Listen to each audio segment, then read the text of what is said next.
Hello everyone, and welcome back to This Week in Destiny Rising. My name is Sax, and I'm a Destiny 2 Sherpa and content creator who's fallen in love with Destiny Rising, but at times, I feel underinformed when it comes to the various gacha mechanics, systems, and character building within the Rising universe.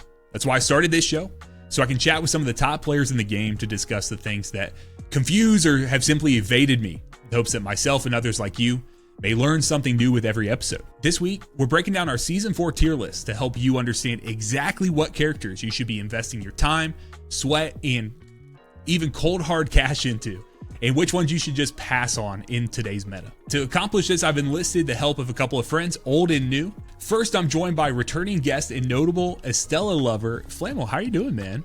I'm doing good, man. Long time no talk. It was nice to see you in the tower, I guess in Haven, as it would be when I logged back onto the game. It was a late night and just shot you a message, man. And it was nice to reconnect with you. How you been? Definitely, I've been good. Just enjoying the game. It kind of surprised me because we were talking about it and you had mentioned that you just kind of been still grinding the game, just not really stepped away. You asked me how long I had been away and when I got back into it. And I was like, yeah, I just got in. How about you? And you're like, oh, brother, I never left. So yeah. that excited me, and I knew we had to talk when I brought this up. So excited to have you back, man. For sure. And then finally, to round out today's trio, we are joined by first-time guest but long-time light bearer JChoi. How are you doing today, man? I'm good. Thank you for having me. Yeah, thanks for joining. I asked Flamel, I said, all right, we got to find a cast, a crew for today's episode to round out everything. And so finding people who kind of have experience across the board. I don't know, in a game like Destiny Rising, right? Like these character-driven gacha games, it can be tough sometimes because different people have different things that are pulling them, driving them, excite them about different characters. So I'm excited to see where that falls today. So let me get a little bit of housekeeping out of the way, and then guys, we're going to get right into it. So guys, the support on this return to the podcast has been awesome. Thank you guys for showing up across Spotify, YouTube, and Apple Podcasts. So if you're on one of those platforms, leave a positive review, ranking, 5 stars, whatever. Do the things on all platforms. It's super helpful. And as we continue to have viewership, we'll continue making episodes. And that's how it goes. And we'll try to find things to do that. So if there's something specific, a character build, a conversation that you're seeing, maybe other creators have or on Reddit, things of that sort that you want us to tackle, let us know in the comments, and then I'll try to find the right people. That's what I always try to do. I try to just to peel back the curtains on how this show works.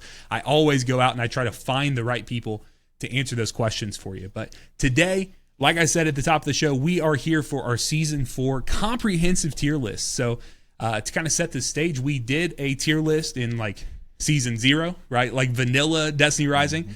We did a tier list in Season 1. And then we didn't really revisit after that point. And so where that's left us today is with 5 new characters that we've not touched, we've not ranked, we've not placed anywhere on our tier list before. 2 of those including characters that have been completely refreshed, reworked from the ground up, coming back in their mythic form. And so what we're going to do to start today, Jay, I'll probably start with you, man. I want to break down. We're going to place some characters. We were talking before we started. Place some characters in the meta irrelevant, right? So we're going to do S tier, A tier, B tier, C tier, and then finally we have meta irrelevant.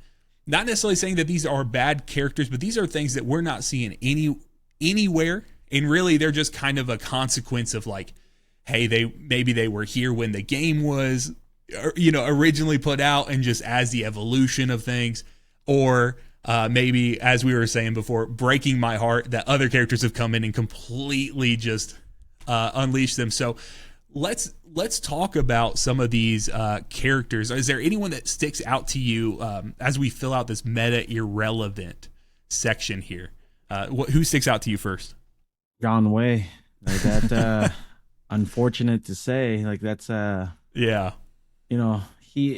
His attacks are just not it, and you never see him being used in the late games at all. Actually, even in the early games, it was. I remember it being a dread just to do the story quests for them. Yeah, it is just horrible. I could never get into him at all. I thought I thought his like skills and everything were actually kind of cool. You know, pull them in, punch them out. Mm-hmm. I thought it was going to be a really fun character to play around with, but that was not the case. He dropped off real quick. Like, just his attacks were just not there. Yeah. So let me ask you this. Do you think, or have you heard rumors? Because I had heard murmurings. I don't know. They could have just been completely false. Have you heard about any kind of refresh or any kind of rumors that he might be getting a rework? Well, funny enough, because we have been for the last, we've been having 2 reworked characters already that came out. I did not hear anything about Xuan Wei getting reworked. I did hear about another character that should be coming out getting reworked, and hopefully, you know, maybe something like that would be coming his way later on. But I don't want to. I mean, I could say who I thought was getting reworked next, which would actually be no one else but the main character, Wolf. Okay. Okay. So that's interesting. That's interesting. I had not heard that at all. We're gonna place Wolf here in a few when we get into, because how we're gonna tackle this today, guys, is I want to place all the meta irrelevant characters at the bottom, and then I want to go through and I was just out of a way that I hadn't seen it done. We're gonna go element by element today and just talk about the different characters. I think that's just, for no other reason than I think it's kind of interesting to do that. So is Wolf something that you would place into that meta irrelevant category, or is that, do you think he's going to sit somewhere as of right now? I don't think he's irrelevant. Okay. But he's not nowhere near the top right now. Gotcha. Understood. So Flamel, let's go with you, man. Let's talk now. What's your next meta irrelevant you have? We'll kind of speed through these. Oh man. I mean, you don't see Rossi. I mean, he's an awesome character. Yeah, but just you don't see him used as much, like, if at all. Like, it breaks my heart too. Rossi's such a cool character with a cool concept. Going there, I think it was such a shame. I don't know if shame's the right way to put it, but like, just the fact that Rossi came out at the same time Helhest did. And, you know, if we're going to have an arc bow user, it just felt like if you're going to sit in there, then you're just going to rise to, it's like path of least resistance. Which are you going to invest your time into and get into doing? And when you're using the same resources, right? Like the arc sheaths and at the time when they came out, you know, the clusters being a little harder to come by. I just couldn't bring myself to build into them like that intense at the time. His kit's pretty cool, but just kind of falls off. Yep. Just kind of falls off very quickly. The next one that kind of comes to mind for me as well would just be Attal. Just kind of dropping in. So I'm going to drop her into that final category. Are there any that are standing out to you guys as like completely meta irrelevant? I don't want to just put everything that we're not using down there, but these are like the 4-star mythics characters that are coming out early in the game, kind of falling. Is there anyone else, Jay, that you see that you're like, this is it's kind of a no-brainer for that bottom category? Honestly, at first, before, this character was actually pretty fun, but who has actually fallen off ever since the refresh. I know it's not an arc character, but I would say the original Ikora. Yeah. Gotcha. No. So would you say Kabr has fallen into that same, like, has the new, or Kabr, whatever you want to say, has that taken complete precedent, or do you see a full distinction between the original and the new for some of these? Definitely the new Kabr is much better. Okay. But he is still not there. Yeah. Definitely. He's not there either. It seemed like it was a mistake to refresh him. I feel like interesting. Even after the refresh, I don't find him being useful at all in the late games. I remember early on talking with teams that were running, what was it? The first, I guess it would have been the first raid. Yeah. Oh, Osaka's. Yeah. Sorry. But even in like the earliest encounter, the very whatever the first encounter is called of Crota. No, the where you're standing on the plates and you're trying to build up the bridge to go across. Not the first encounter of Crota, but the bridge Crota raid. That's the second one. Break in. That's what I'm talking about. So break in. I remember when they were doing day one and they were talking about it. I think I was talking to Boog about it, and we were chatting, and he actually used Kabr for that day one, just for the pure like blinding capability, being able to do that. When there wasn't really another character that had that in their kit. And that's just not where we are now, right? Like we have other characters that can provide the blinding capabilities at range just in the same way. Where has the, I guess, getting back to the root of it. So we have these three characters that are sitting here at Meta Irrelevant. We're talking about Kabr right now, so let's go ahead and place Kabr here. I'm kind of breaking my own things here, but let's talk about like the differences, what they actually did with the rework, and where would that sit for you, Jay? Like, you know, between the old, the new, and did it move the needle at all? Like even during the time that it came out, or were you still like looking at it when it dropped? Because I was not playing when the Kabr refresh happened. So did it move the needle for you in any way? I played Kabr when it was a 4-star. I tried it out.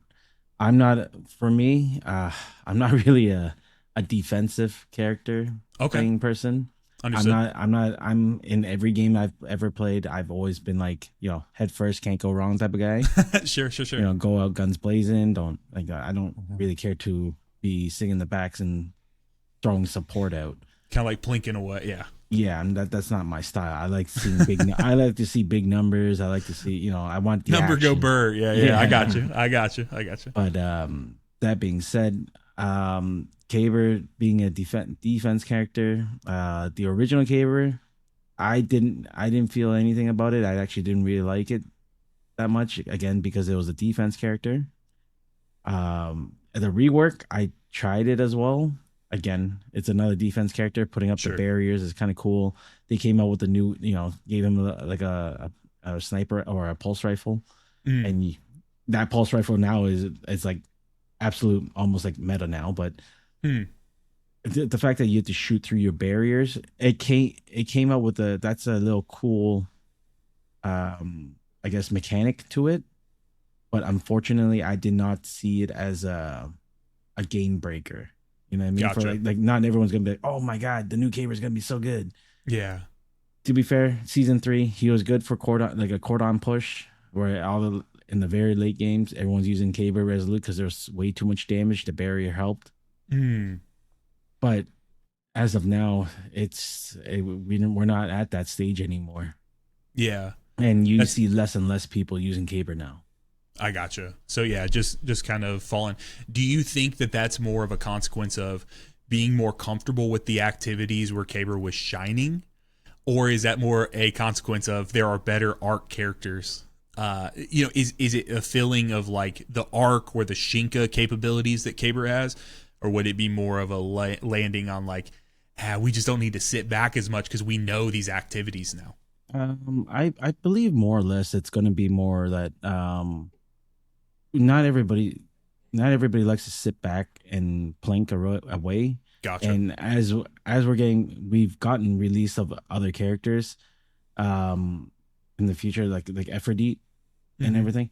Kabr, you don't really need to be behind a barrier anymore, because a lot of the new characters have and artifacts heal you while you're casting you're doing your abilities, or as you're attacking, or while you're airborne, whatever it may be.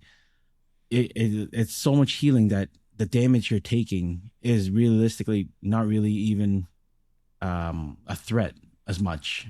Yeah, Gotcha. if you take like, you know, 2 sniper Shinkas to the face, you're dead. But at the same time, would you rather do that, or are you going to be sitting behind the Kabr and putting up barriers? And in the end, Kabr doesn't do as much damage at all. Yeah. Versus like what you could have. Like you could have a Helhest or whatever. He'll do a lot more damage, and all I have to do is put on like either, you know, an artifact that can save me from dying, and I can continuously heal myself. Yeah.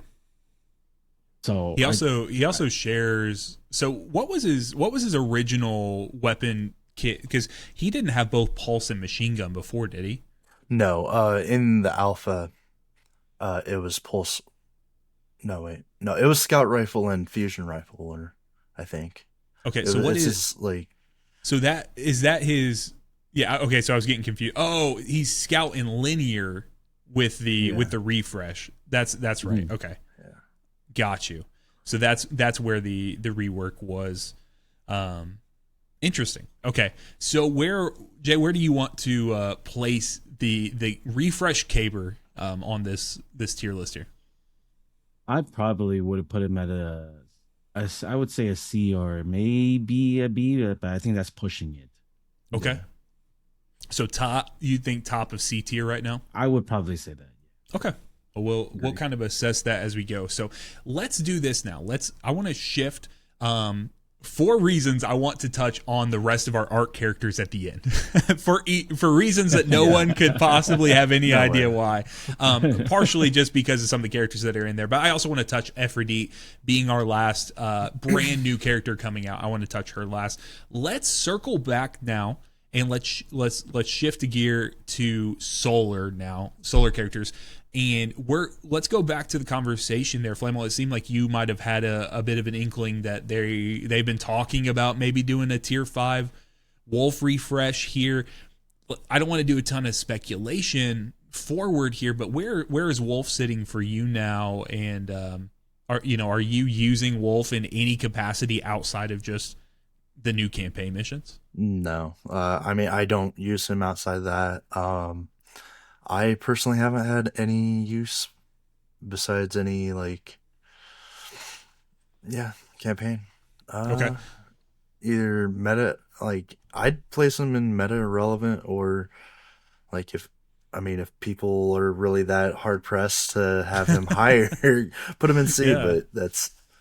I mean, I think it's indicative of especially if we're hearing rumors that they're getting that Wolf is getting a refresh, maybe that makes a ton of sense then why it would categorize into the meta irrelevant, even though I do enjoy using these characters. And as we raise up the tier list, I do want to talk about best in slot options for these characters. And for something like Wolf, I feel like I can't use anything. I don't know. I just don't feel like auto rifles do enough damage for me, to kind of shred things down. It feels like it's in this real weird in between place of the SMGs, you're up close and personal, but they shred. It feels like they just hit harder. And then, you turn around, you have the grenade launcher. It's well, are you just going to use are you ever going to use Wolf Super, or are you just going to continue to feed it into the smart bomb? Do that. That's kind of the play style I fell into. So anytime I have Wolf, I'm there may be a better option. There probably is for almost any play style I personally do, just because I'm not as in tune with it. But at the same time, it just feels like you're kind of bound by that. So honestly, I would agree. I think maybe top of this meta irrelevant. Sure. It's not terrible. I like the movement casting. That's one of my favorite things of using the hunter playstyle characters here in the game, is just having that extra movement option and being able to go. But yeah, I think that's a very valid thing there. So now guys, I have seen a lot of it's almost like a sleeper pick, but I've seen lovers of Finalla that come out of the woodwork here, and it's so interesting to me. I will see it pop up. Do you guys have any love or any conversation? Do you guys see any of that about Finalla that pops up? Jay, what, you're shaking your head no?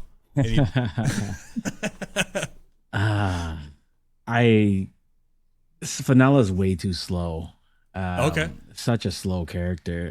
But I did hear that read through some leaks that there might be an improved Finalla down the road. Gotcha. Actually sooner than later. Interesting. That that a super Finalla or a reworked one. Gotcha. That being said, I don't like this character in general at all. Interesting. What stands out to you? when you like, if you were to have to play Finalla for some reason, like what are the things that are rubbing you wrong about this character? The story, well, like again, the story quest. I don't know. Like we dabbled along how the auto rifle doesn't seem to be relevant as much anymore. Sure. Doesn't do a lot of damage, and it's not like a quick shooting thing like an SMG. It's not fast paced. I like being a fast paced player, myself, and this guy being able just to slam in and just start spinning around in circles, doing a little hurricane attacking people. It's just not me, right? Like it just doesn't seem fun. It seems like almost like a misplaced identity type thing too, right? Because auto rifles don't seem, at least in my opinion, they don't seem to shred down like rapid fire Shinka shields fast enough for my liking.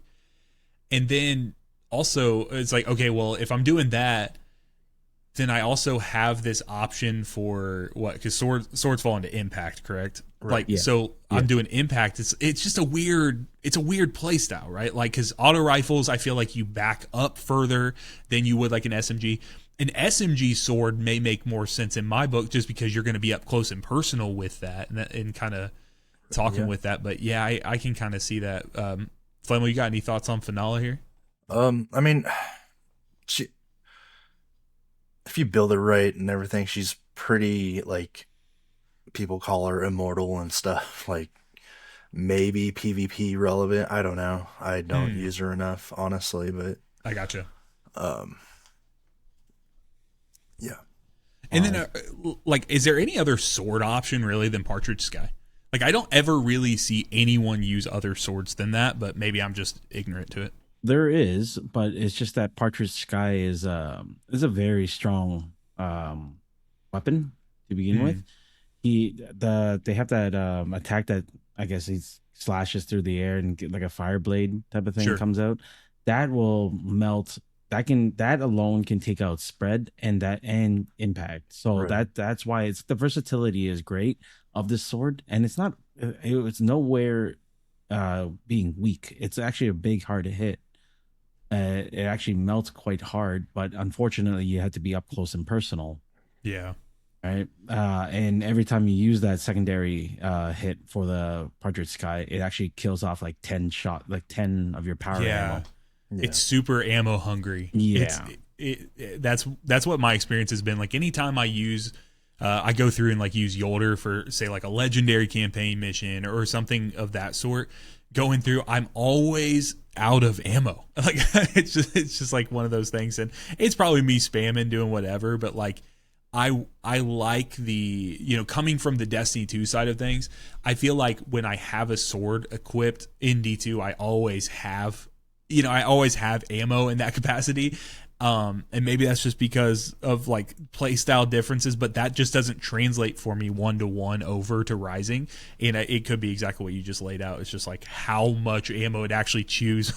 If you're choosing to right click with this sword, you really gotta be intentional with it, because you cannot spam that. Yeah, exactly. And we already know that power ammo is scarce in this game already. Like right now, you're hoping every run that I'm out of power ammo. Well, this is going to drain it even faster. Yeah, which is so unfortunate. Yeah, unless you have one character that could just on command drop power ammo directly on you, which is we'll talk about that here in a little bit as well. Don't know who you're talking about. Like, that would be awesome if we got that. Never seen that character before.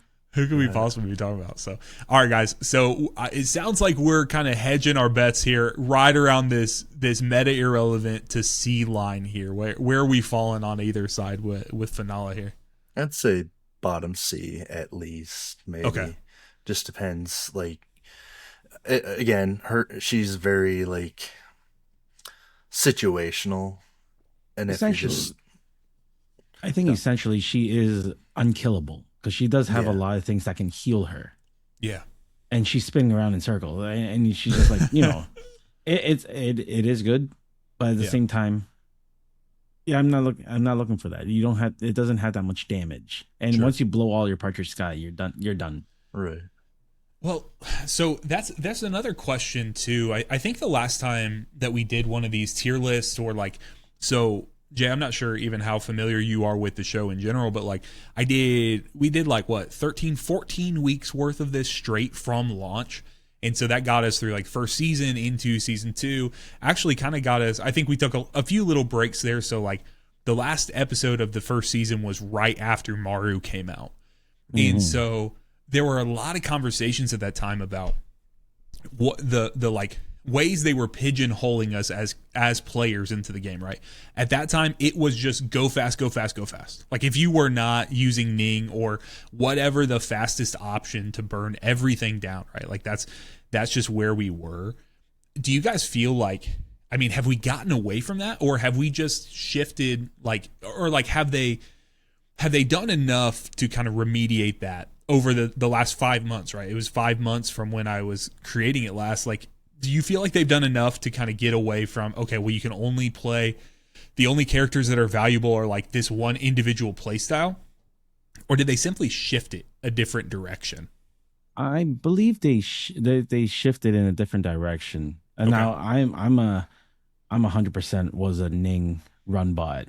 Like I love him. I love playing him so much. Honestly, I love Ning, and nothing's gonna change my mind. But unfortunately, this season, because they removed the Calamity, and Calamity was a best time for the highest multiplier. So Sure. like you needed a runner, you needed a fast character. Yep.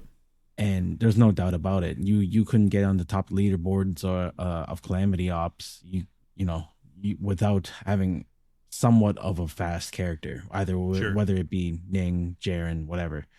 That now that we're doing Cordon instead of Calamity Ops, I feel like speed is not an issue anymore, because you're allotted the time of, say, like 7-8 minutes. And we all know that Ning's damage is, ever since the nerf of the Maha Yuri, is it's shooting peanuts now. Yeah. So it's not a race no more to finish. As long as you got clear now you just gotta make sure you can clear the room at a decent speed. It's not like, it's not like I get any bonus multiplier if I finished it with like a minute earlier, which it's just shame, because as a person who mained Ning for the longest time, I put a lot of dedication and time into learning Ning and Sure. the run routes and everything. But the good thing is the unstuck strategy from Calamity Ops is no longer a thing. Yeah. Because we're not pressed for time. Kind of gets us away from the like lowest bar options, right? Like I again, as not just Rising, but like Destiny players in general we are notorious for taking the path of least resistance, whatever it is. And then we're going to complain the entire time when we got nothing to do after we have cut out the grind as much as we can, but we're going to bitch about the fact that we have nothing to do afterwards. But it's just one of those things where you're absolutely right. It was so oppressive, and the other thing too is it was fun. Like it was fun to play Ning like at the height, like go through some of the most viewed Rising videos on my channel were me cross element, expanse running, solar expanse running with Ning, and just showing people like, hey, this one character you've invested so much time into, like it doesn't even matter, just go through. Jay flexing his 106.3 Ning Fei right now on me. It is shame. Like I said, how much I really love Ning Fei. Like to the fact that even though that I know he's irrelevant, like not irrelevant, but like not as useful as before. Sure. I still have to stick to it, and I still had to give it, all the 5-star artifacts. I had to, the Maha Yuri. I didn't even end up 5-starring his Maha Yuri right now, because he's not even that, like, he's not heavily played anymore. Sure. Like for the content that we have, he's not really as useful. So like, why waste the materials, right? I mean, I'll get to him. He's probably my first character to get to first, because of how much I love Ning Fei. Sure. So I wasn't around when they actually nerfed the crossbow, what did they do? They lowered the damage output for this thing. Did they? And Okay. it used to hit hard. Yeah. Like, and I mean like hard. Ridiculously hard. I liked it. Well, I'm not saying it wasn't fun, but like for the amount of shots down range you could put like in such a short time period, and Ning, like with all of his abilities and stuff, always felt like his ammo economy was good. Like I never, like the conversation we were having about Jolder or Finalla with Partridge Sky. I never, like I still to this day, but I just haven't been using them as much since I've returned. But I never felt like I was out of heavy ammo with him. And maybe that has more to say about like who I am as a player than not. But I felt like the chain lightning effects that I could get, his clones and stuff, I just never felt like I was really at odds with, you know, how I was trying to play. Whereas with those other characters, if I couldn't chunk down this massive enemy that just popped up in front of me with Partridge Sky heavy attack, it's like, well, I'm kind of left hanging, you know, plinking away at whatever I have in hand. So I think that's the thing, like with Partridge Sky, because it's a single target attack. Yep. And that being said, Finalla would only have a single target attack, like you're hitting one. So your mob clearing skills is only up to your spin. But the Ning Fei, as long as I have a summon out, or like I press my summon or my slam, I'm getting arc charges. And every single shot I'm doing with those arc charges, it's let's say it's chain lightning to all the mobs around, which is helping you mob clear a lot faster. Yeah. Which it was ridiculously amazing. I personally really love that feature of Ning. It would shred cross element shields and stuff too. Like it's kind of like at the height, and I'm sure the chain lightning probably still does if they haven't touched that. Before it used to melt shields, but they did buff recently. Well, not recently. I guess like maybe just around Maru time. You can't. It's really hard to like cross element break now. There's like a punish, like I think it's like a 25% punishment to it. Gotcha. Which is unfortunate. But it is what it is, right? The Maha was like when you were easily breaking all elemental shields, Ning was the only character you realistically need. The Maha did a ton amount of damage, and it did great arc, and it was just and yeah, the character itself is just an amazing character. Just with that. So all right, well we got on Ning talk again. We're getting off of the elements thing, but where's Ning going, since you have such a strong feel for it, and obviously you're still relevant with it, bringing him up and stuff. Where's he sitting in season 4? I think this is more biased, but I would really put him either at the low A's or even the high B's. Okay. Yeah. I feel like I could get along with the A tier thing. He's still such a dynamic character. I think there's definitely going to be characters that boot him down the A tier, but I think the A tier for Ning, with the play style, he was so overtuned that it's like he's now back in line, and we just happen to be in a game, a state of the game where we're not rushing. It's not go all the time anymore, and that's kind of why he's not shining as much. So all right, back on our solar track. One of the characters that breaks my heart the most, we've gotten to him, breaks my heart because he's been overshadowed. But I was telling you guys my infatuation with him is Tan 2. So I had explained before we started recording that Tan is really one of the first characters. I think everyone saw Gwynn in the original trailer, like, oh snap, tell me more about her. But like that, you know, that we won't get into why we might have been feeling that way. However, Tan, that was the first character I got hands on with. I remember playing his character quest in the beta, I believe is when it was, or it was early time me getting hands on with the character, and that feeling of switching back and forth between his personalities, whatever you want to call it, and having these, you know, these two, I called it, when I was talking with you guys just earlier, kinetic, right? It felt kinetic, this idea of switching back and forth between the two.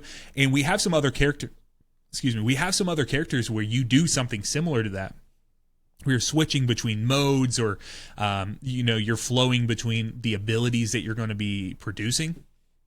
But there's just something about that changeover, right? It was such a, in my mind, as someone who loves Destiny 2 and comes from that space, and knowing that so intimately, it solved in an elegant fashion the problem we've seen with like Well of Radiance, right, in Destiny 2, where you plant one well and you get everything. You get the healing, you get the damage resist, you get the damage bonus, you get all the boost.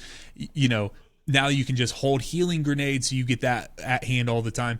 It was like an elegant way of them splitting that and ripping it apart and saying like, hey, we like this identity of a character, but we want you to have to choose and make critical choices and be able to do that. So, Flamel, where do you come down with Tan, and where do you think he's sitting now in this in the modern meta? We don't have to beat around the bush. We can just say like Helhest has completely eclipsed him, and we'll get to her. We'll get to her later in the list. But what are your thoughts on Tan in particular? I mean, it's definitely a tough choice because like he hasn't really been all that relevant since, I'm gonna be honest, like since after like the first raid. Yeah. Because like, and the problem here is that like almost all the characters that have come out since have some form of like self-healing, and like they just out heal like whatever Tan's putting out. And I mean, the age of Welllock and Rising is not doesn't exist. I mean, there's still a chance for him to like have a place, and I don't want to say he's meta irrelevant, but probably somewhere in the B tier, or even C. Okay. So here's something I was thinking about as well, and this is something that they did, and again, I come from the Destiny 2 world, pulling in. You guys at home know that already, but like something that they recently did is, with this new expansion, Renegades, is you can now be moving, like you can actively be moving and cast your Rift to heal yourself or give you the empowering buff. And I wonder if there's a world where they do some sort of rework, refresh for Tan, where it goes back to, Jay, what you were saying earlier with like, you don't like Kabr because you're placing these things and you're plinking away from the back. Right, like you have to honestly make a decision, say, hey, this is where I'm fighting from, and then you're stuck there. And so an enemy, a boss, whatever, a Shinka moves behind a certain piece of cover. It's like, well, okay, well, fuck me, like now I can't see that enemy anymore, or I can't get to it. Now I got to move, and I've wasted these abilities. I wonder if there's a world where they could give Tan like a moving aura that kind of could give the same buff, where he could move around and almost like be the central point, instead of like planting the sword, which is such a famous thing in the Destiny franchise. Have something that moves along with him. Do you think that might bring a little more relevance back to him, or do you think he's still getting completely eclipsed? Like the benefits he's giving aren't even worth that. What do you think, Jay? I honestly, I didn't really get to play Tan too much. I really like this character. Yeah. Like I like the looks of the character. It's like a ninja. Like that's something about it just makes me smile. But when I first started, I never really touched Tan 2, only because the fact that it's a sniper rifle. Again, you have to stay from the far back. You got to place your sword. You got to keep switching your modes, which is either you go to either you want to be in DPS mode or you want to be on heal and support mode.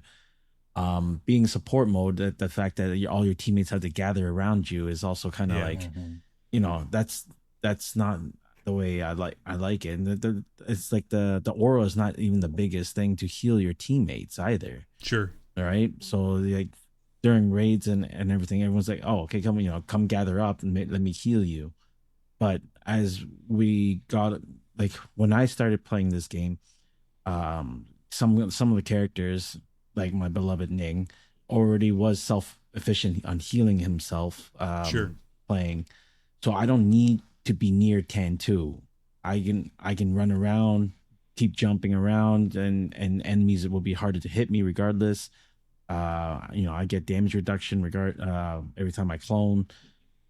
I'm just more self-efficient than any. Can 2 wise, it's more or less why I never like playing snipers in most of my games, is that I feel like like you said, I have to find a spot, put up my buffs, and camp there. That's just boring gameplay to me. Sure. And but you know what? All the people I've talked to actually play 10-2 at the very beginning release, they're all telling me, "Oh man, he's broken. He's strong. He does a lot of damage. His sniper, he has a sniper rifle that can hit all the elements. It's great." Yeah.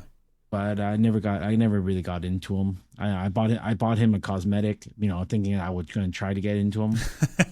But just the gameplay was not it for me. I can't. That sunk cost fallacy in Rising is such a real thing, man. It's like, hey, if I buy this really cool ass cosmetic from the store, that's gonna motivate me. I've done that so many times where I'm like, I want to do this. I am also very guilty for that. Like, you invest in it, then you're kind of forcing yourself into using it. Yeah. I thought that was going to be the case, but no, it wasn't. Not even enough. Not even breaking out the pocketbook to do that. It'd be nice to use his sword. Use his sword to go slashing things around. I thought that'd be cool. But then when I saw the weapons, I'm like, rifles. Yeah. I will say I have a really cool clip that's on my channel where I was just doing legendary campaign at one point. Whatever the mission is, where you have like the Vex. I think it's the Vex enemy, like the big tall Vex enemy, and he goes to like the 3 different corners of the room, and then you get trapped in the box. There was one time he went to the corner. I threw the flame sword. He teleported away, and it still tracks him.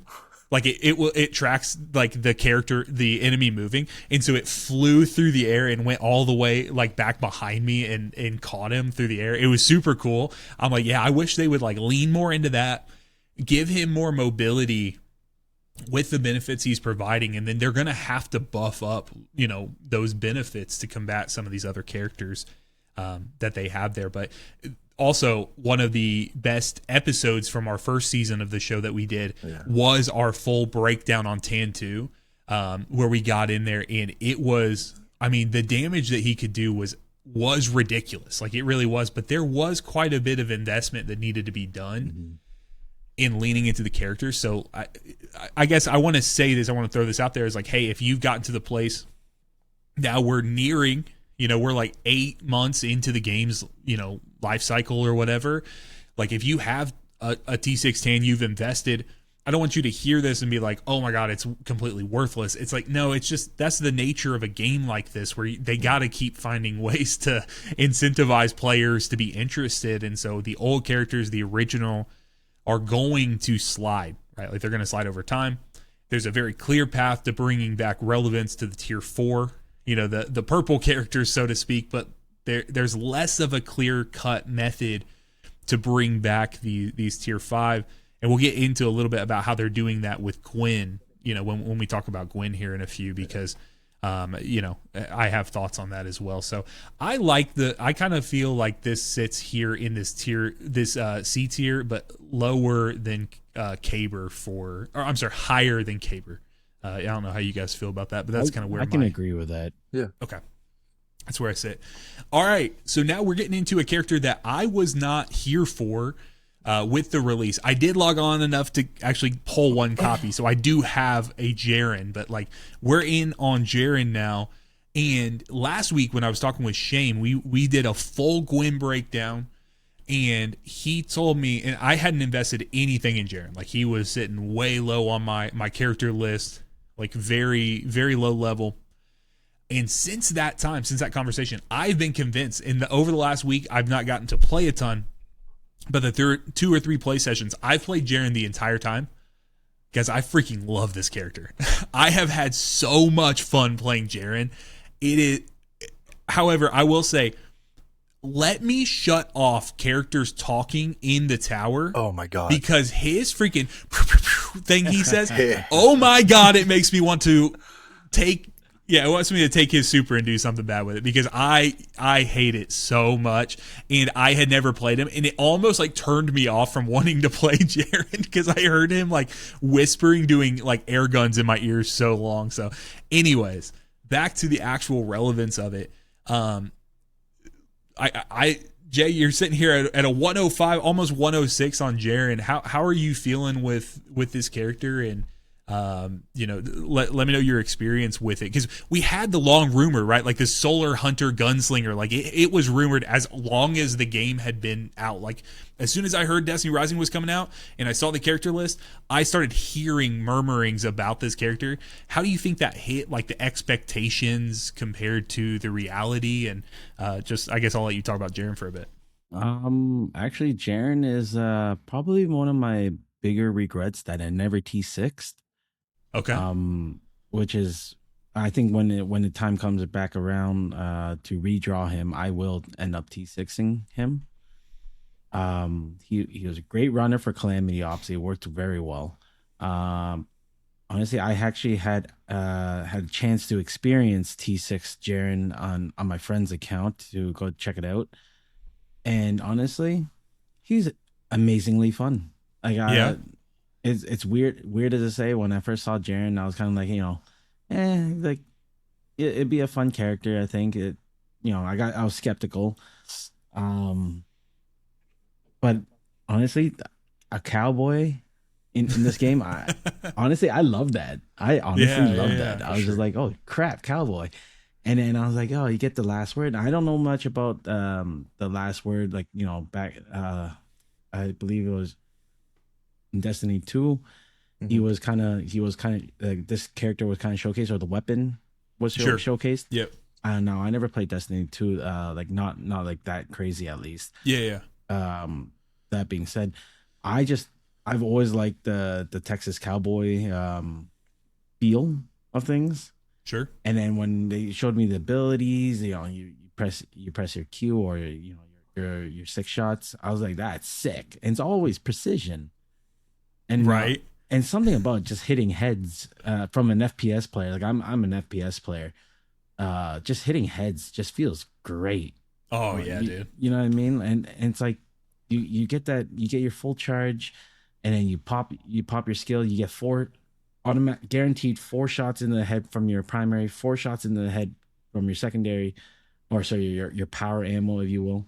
Sure. It's just amazing, right? Like, yeah. This character, honestly, really fun. Hurts a heck of a lot, especially for impact, where you just blind throw your grenade, blind something.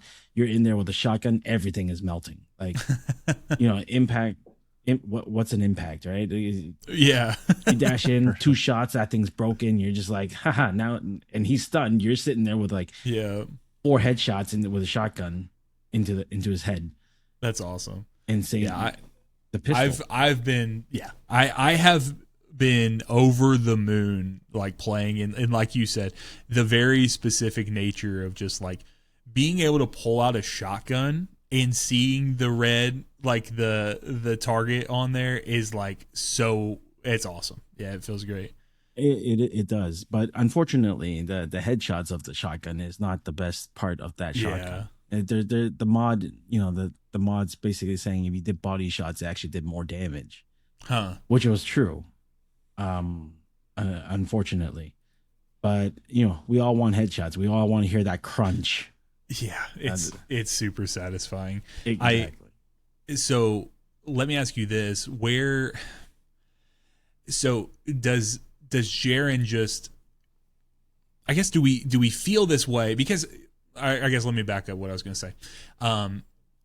This falls not only because they're both hunters and they both move fast and they both have the ability to speed around or whatever, but like Jaren and Ning. The other piece about it too is like the chain lightning with Ning made it feel less consequential to hit every headshot, because right, like you're doing enough damage across the battlefield, whereas with Jaren, again, you have less consequential. It's a less consequential situation because you know that you can cook with, when you get these precision hits with it. Do you resonate with that pieces at all? Like, do you feel that's similar, or do you feel like their play styles are differentiated enough? Okay, well, in my opinion for this, honestly, I do agree with that. Like the fact that with Ning, I don't have to hit headshots, and I know everything around him is melting, which is great because of the arc. For Jaren, it's more or less, I need to have my blazing shots, right? Like, you do your blazing shots, you're only hitting six targets at best in the head once, right? But the clearing of mobs for Jaren is obviously not as high as Ning. Yeah, but that's true. The single damage to a certain thing is to a certain target, like a boss or whatever. 100% Jaren wins. Yeah, like when you put awesome. you put that shotgun or the last word into somebody, that just hurts. It's a big chunk of damage. Yeah, Flamel, have you spent much time at all with Jaren? I'm gonna be real honest with you. No. That's all right. That's all right. That's why we bring on other people, because I knew that Jaren's one I wanted to talk about. The last piece that I want to touch on with Jaren, and Jay, maybe you can speak into this as well, is just like these different exotic choices, right? So we have a really, really strong secondary shotgun, in the solar shotgun, and then Thermopylae, that's the name. I could not remember it. So we have last word. The current last word that I'm using, like, it feels a little weak when I compare it to, because I was using Crimson before. Like, I had already brought Crimson up a little bit for Efrideet, and then I circled back there. Where do you fall on the exotic hand cannon piece, and when is there ever a time, or like when would there be a time to kind of flip these around in your opinion? Or is it always last word on Jaren? I believe the last word is actually probably the last word will probably be the best fitting for him, obviously, because it's solar. Now, if there is other elements that you have to attack, then sure, go for the Crimson or old Prefect. There was something with the old Prefect that a lot of people were using, saying that it did maybe not as much damage, but it was great for what you need it for, to build stacks and everything. That I'm not 100% sure. I never jumped onto that old Prefect train wagon. Yeah, as you can see, that my old Prefect, I have multiple copies of it, but I never you have a bunch of copies. Yeah, I just never really bothered putting it on Jaren, because the last word did his job pretty well. Sure. But the shotgun wise, there was quite a bit. There was the Thermopylae, depending on during the Calamity back then, there was like Swordbreaker. If you're trying to push for like a certain 5x kill, Swordbreaker would be really good as well. There was just a vast majority of like variations that you can do that can benefit in other ways. Like Swordbreaker was one of them. Like it hit like a truck. Like when you were up and close and personal and you shotgun, even though it shot slower than the Thermopylae, this thing hits hard. Yeah, like really hard. That's awesome. But again, slow shots and everything is unforgiving. If you somehow miss one of your shot, you're really unforgiven. That's a good point. The conversation that Shane and I had last week about Jaren in particular, when it came to the conversation on why or why not Gwynn's refresh might be enough, right? Like to bring her up to relevance. The main conversation that we were having was around reloading the shotgun and how you go about that, right? So on Gwynn, for instance, if you want to reload the shotgun, the real only option you have for that is to be using Concerto and to get those kills and then to swap over to there. It seems like with Jaren, like for me, it is just the classic hunter, being able to dodge, have that reload and everything in there. Do you think that that's a strong differentiator as well, for his kit? How important is that? 100%, actually very important. Now, not everybody knows that, using Concerto. The problem about using Concerto with Gwynn is that it's weak. Okay. Yeah. And it takes time for you to build the stacks for it. So it's just so that you can have a quick reload on your shotgun.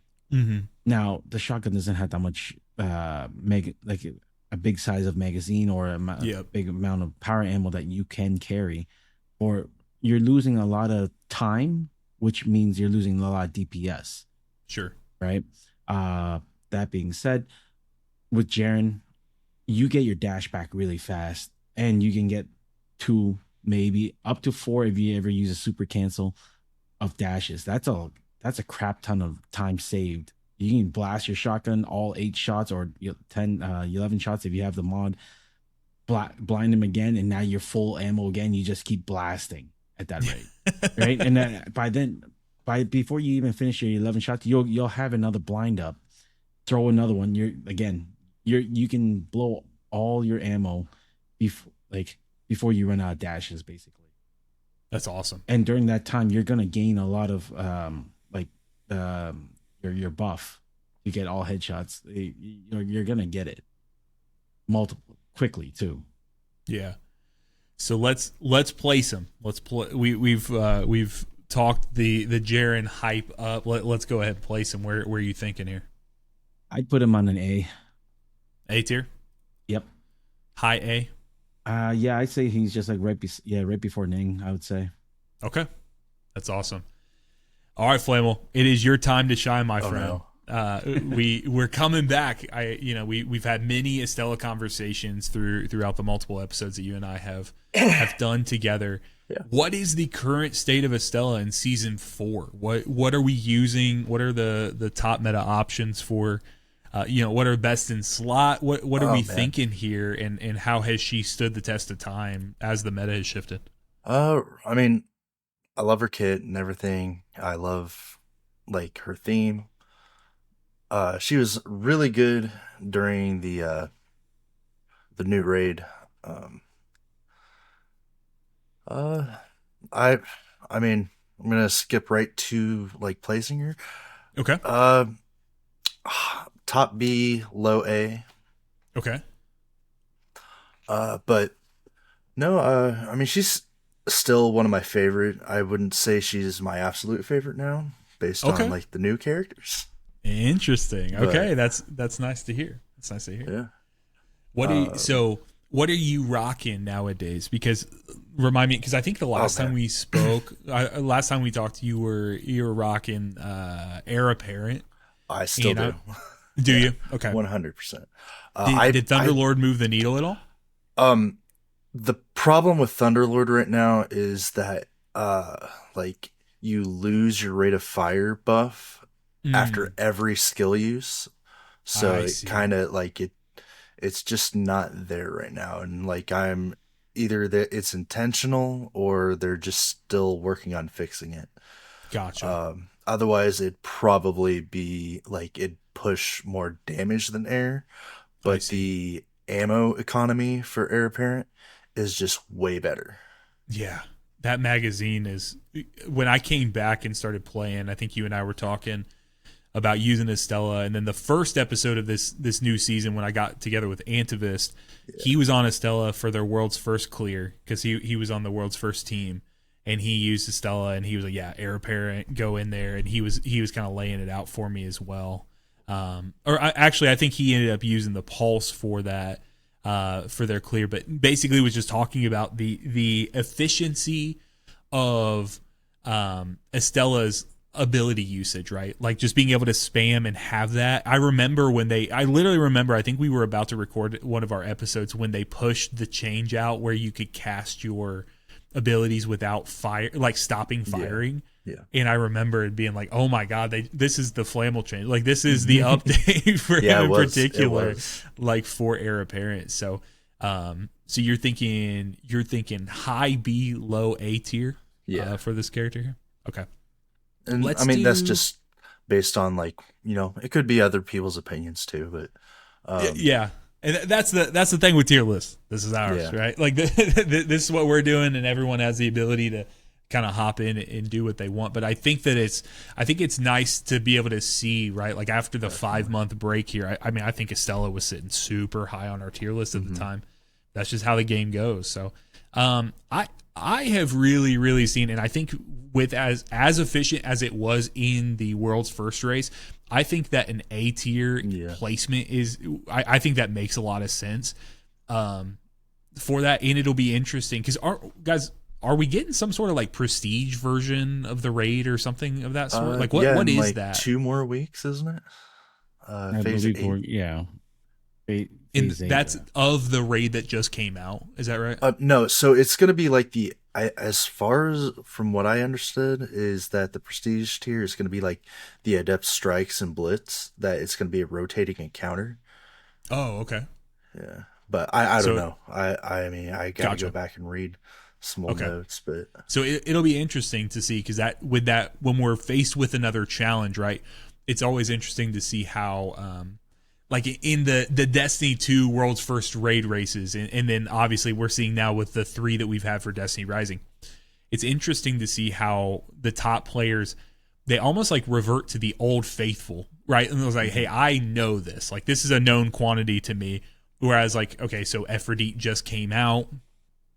It's like maybe she's gonna have a place that's like an established meta spot, like when it's all said and done and all the dust is settled, but like we don't know quite yet, right? So then you see people going in with the Helhest and the Estelas, because it's like, hey, tried and true, season after season, like these are the ones that are going crazy. So I feel really good about this so far. Real quick, guys, if you are still hanging out with us thus far into the episode, thank you very much.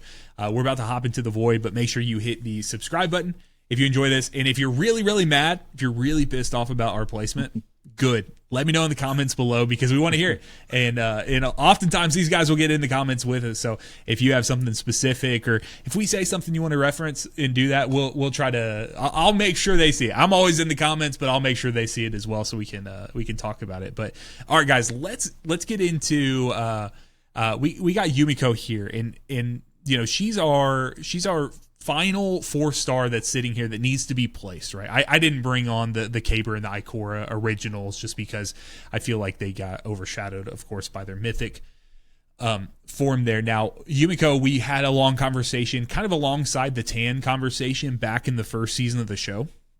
And it felt like it was one of those things where, you know, it was necessary for these world's first, you know, trying to apply the debuff and do all these things. How are you guys feeling now? Like, is her kit actual like, I love playing her. I think she's really cool. Again, kind of falls into the hunter mix there with, you know, the shade step and being able to go invis or apply whatever weaken effects. But do either of you guys feel very strongly about Umeko and like her placement on this list? I personally never really touched Umeko. Okay. I only give her artifacts, whatever. I'm not, again, the support is a little boring to me. But sure. Because I did participate in the day one and everything. I do see, like in both of the big raids, like Crota and the one that we just had with the Leviathan, Umeko really has a spot on the team, definitely, just because the fact that there's a big damage buff that comes with her. Sure. And I wouldn't say damage mitigation. It's more or less like cloning, and so everybody shielding everybody, going invis. You know, he can take aggro and he can just dance around the bosses. She looks cool. That's all I have really for her. In gacha games, that is a piece to it as well. Yeah, and I agree. Some have been known to say on recordings, if you want to go back in the past, that they should make some of the characters look cooler, even to maybe generate some more revenue for the game. But you know, they've not leaned in nearly as far as some other gachas would do. But I do think there's an element to that in a game where cosmetics and you know, these character driven things, it's like a character could be as cool as possible, but like if it looks, it's like it kind of looks mid. Yeah, sometimes people will just overlook it. I 100% agree. Cosmetics, obviously, in the end, everybody knows cosmetics is the end game.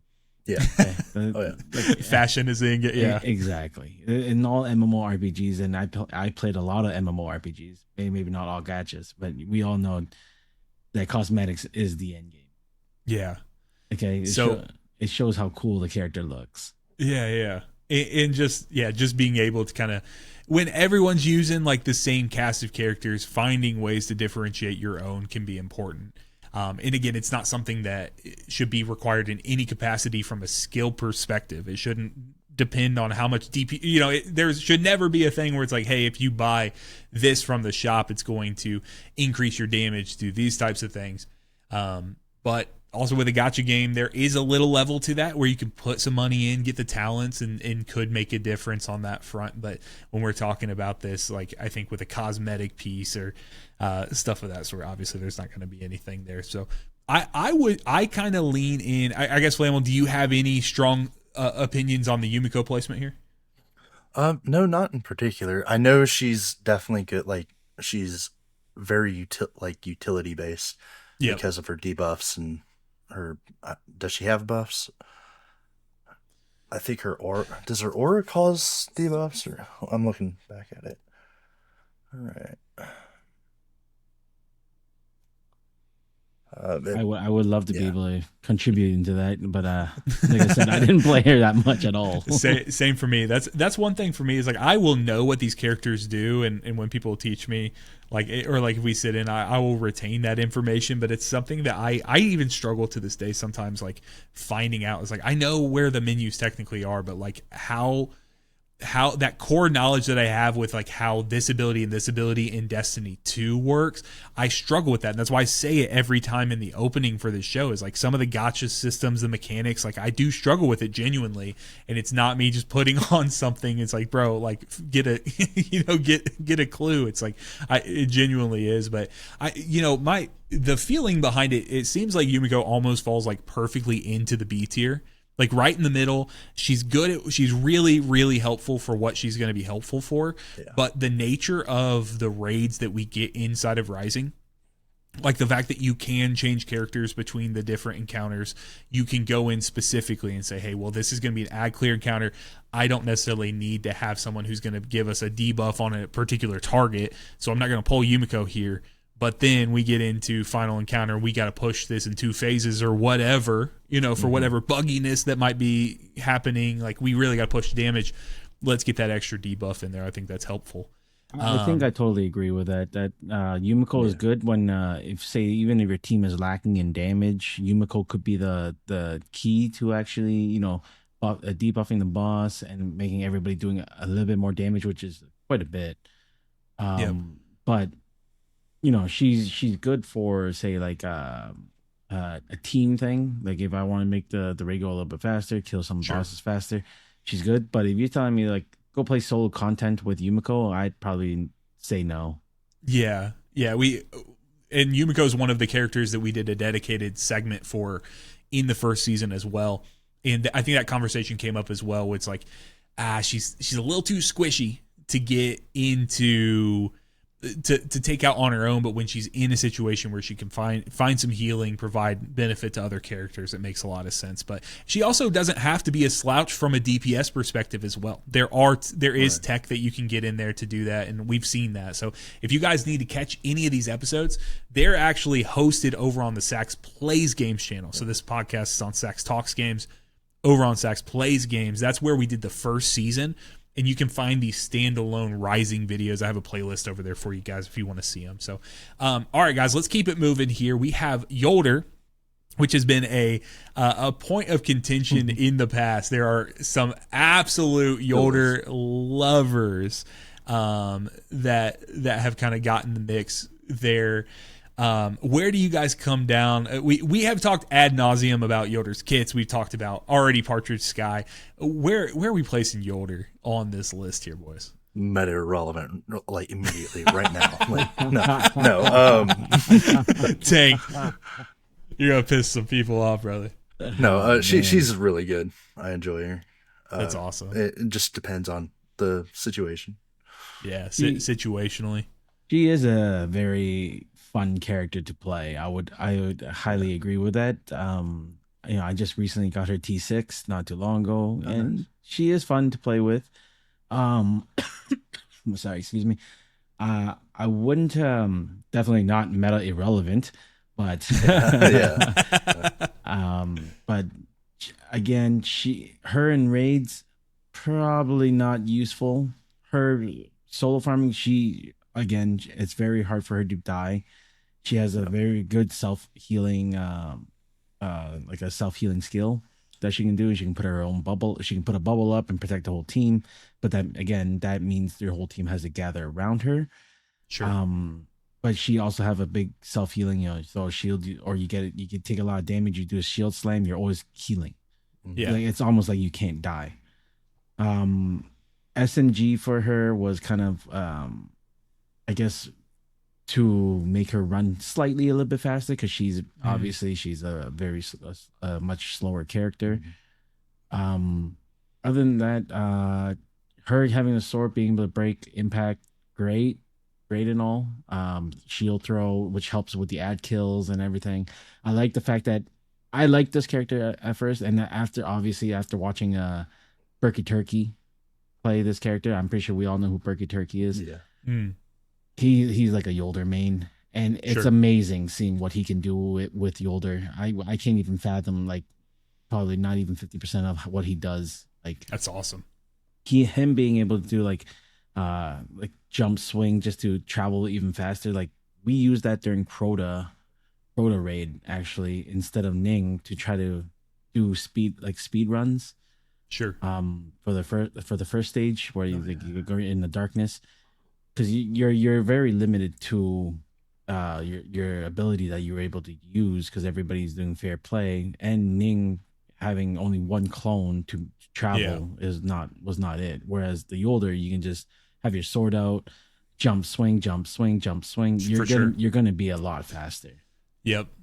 That's that Destiny 2 special right there. That's where I love seeing that cross play between, like, when the actual mechanics go across the way there.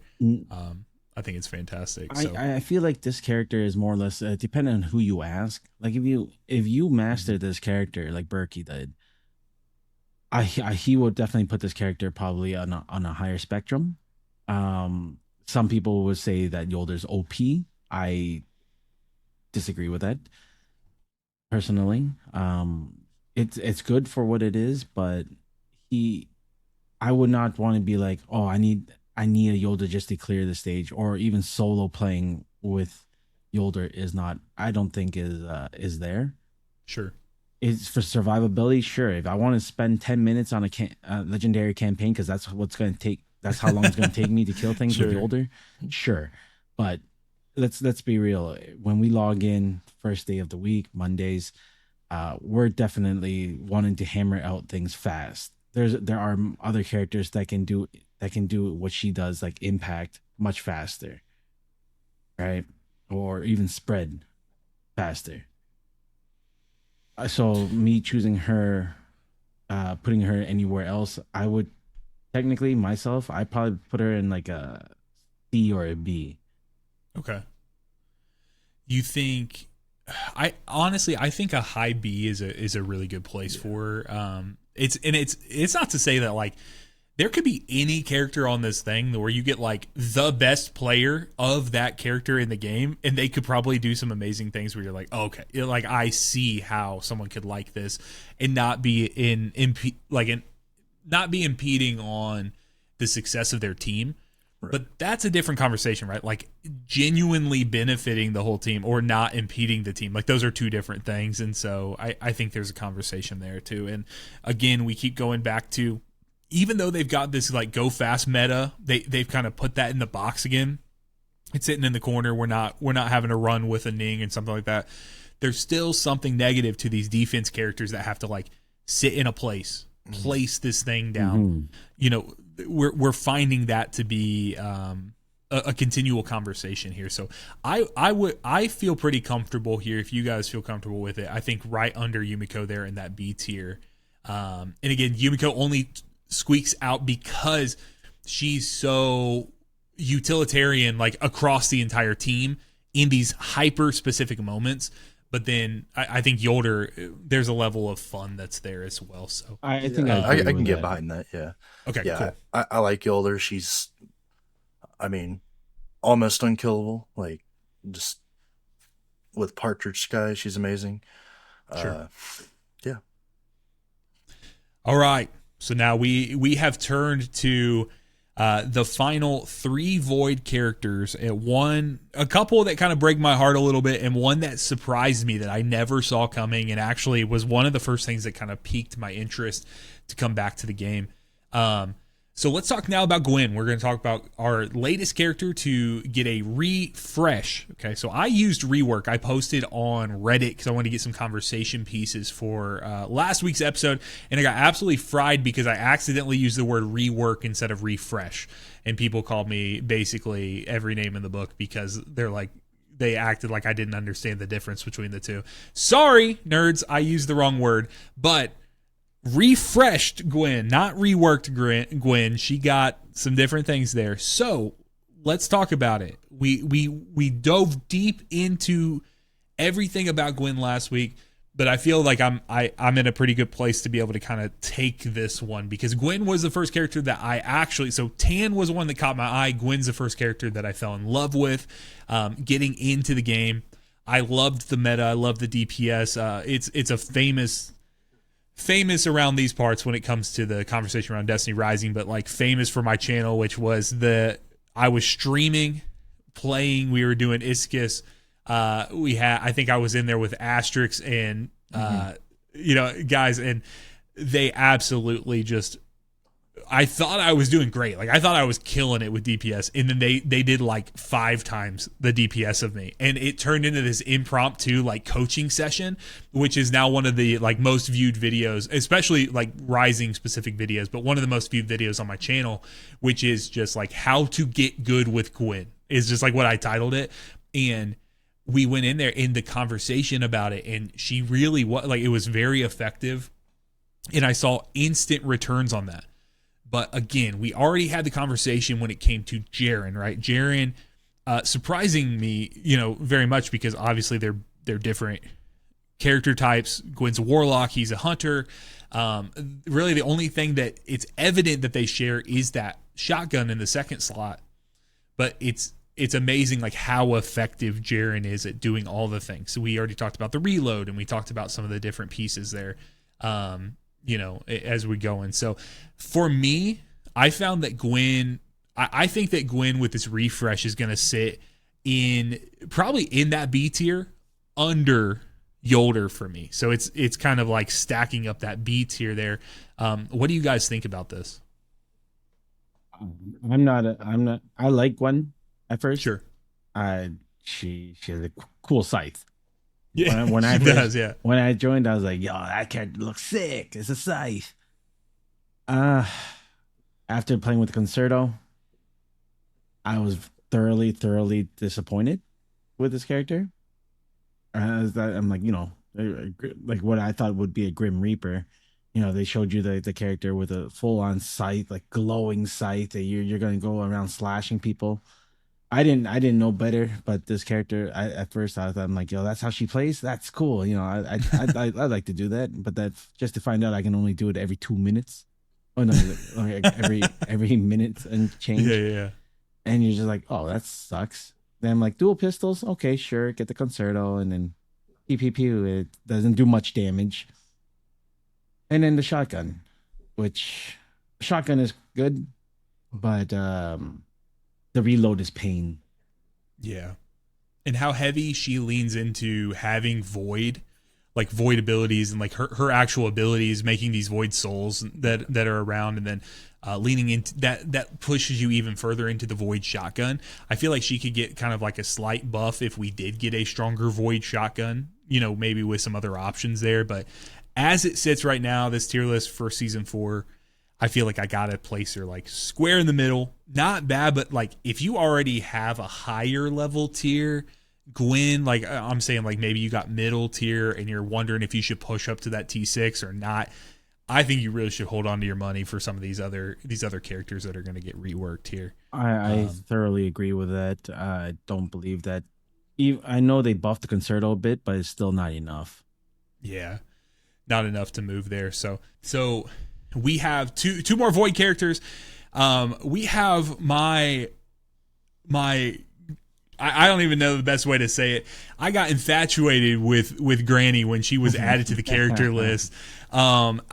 the play style, her exotic launcher that came with her as well, the Vergar's drill, everything about Maru just spoke to me when it first came out. And so the meme was, I had an infamous thumbnail on my channel that says even grannies need love or something of that sort. Like, it was just leaning into, wanting to play this character. And then, the comparison between Vergar's drill and Witherhoard from Destiny 2.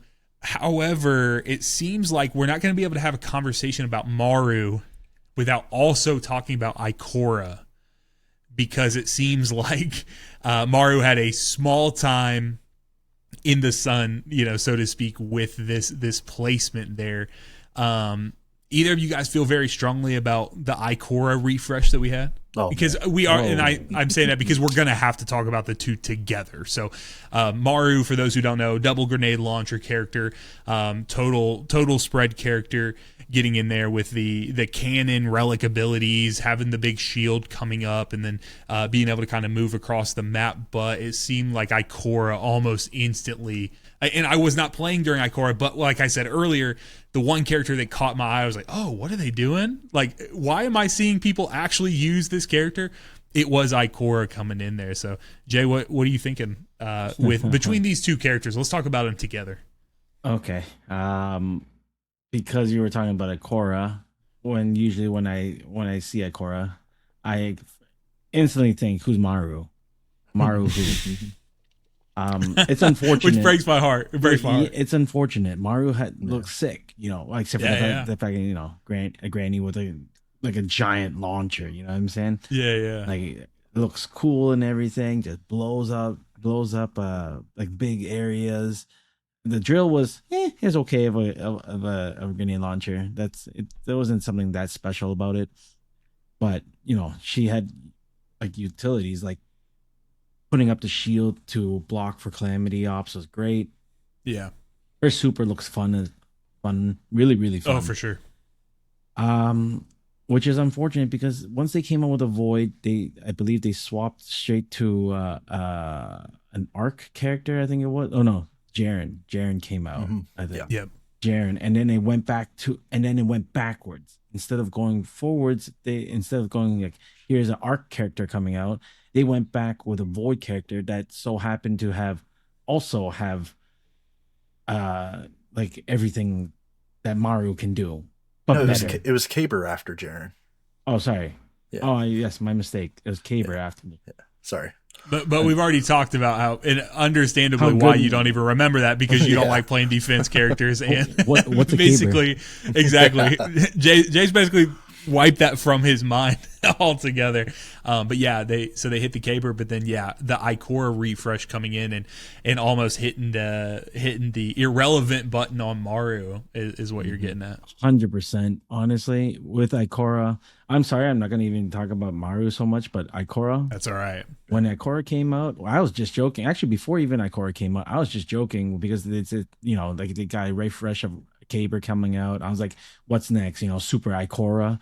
I only made that joke before I even knew anything. I made that joke because I saw in one of the calamity ops they used regular Ikora to be number one on the leaderboard, and I believe I forgot who it was. It could have been the Torrents or whatever. I forgot who it was. And it was so smart because they just used it, gathered everybody up, and then just two-tail fox everything. Yeah, it was amazing. And I'm like, oh yeah, watch. They're like, oh, a new refresh character is coming out. I'm like, and we were always just joking around the new character coming out. It's gonna be like, I kept joking and saying that it's gonna be like Super Ikora. And it's funny, and it actually came true. And I was like, oh crap, no way. So I'm like, what? I made fun of the skills, that the fact that she's gonna have a built-in gravitational pull, give her some speed. It was just something that it was just me mashing up Ning with Ikora with like just a bunch of all the good stuff from each and every character, and then it was just blown out of the water. I was just blowing out of the water, and that actually basically happened. Huh. And I was like, no freaking way, because like she basically has her ability to gather all the mobs together. They gave her speed, which is she can teleport like crazy if she wanted to. It'd be a waste, but if she wanted to, she wanted to get Sure. point A to point B quick. And then she can destroy shields and mobs stupid fast. Like absolutely crazy. The amount of damage that she can put out is crazy. But you definitely need a T6 of her to make her be that good. Gotcha. Now I don't know if you ever played Ikora recent or played with her at a T6 level. I have not. I have not even seen that before. So a lot of people see the laser beam, the Q laser beam. It just hits once or maybe twice. You can if you can get it back like back to back. Now, if there is a trick for Ikora, it's like an Ikora tech. If you can get that beam inside the body of the mob that you're fighting, it'll tick around 6 times now. It used to be 7. I swear they silent nerfed it, and it would just melt. Absolutely melt anything that you put that beam into, especially when you have a full annihilation.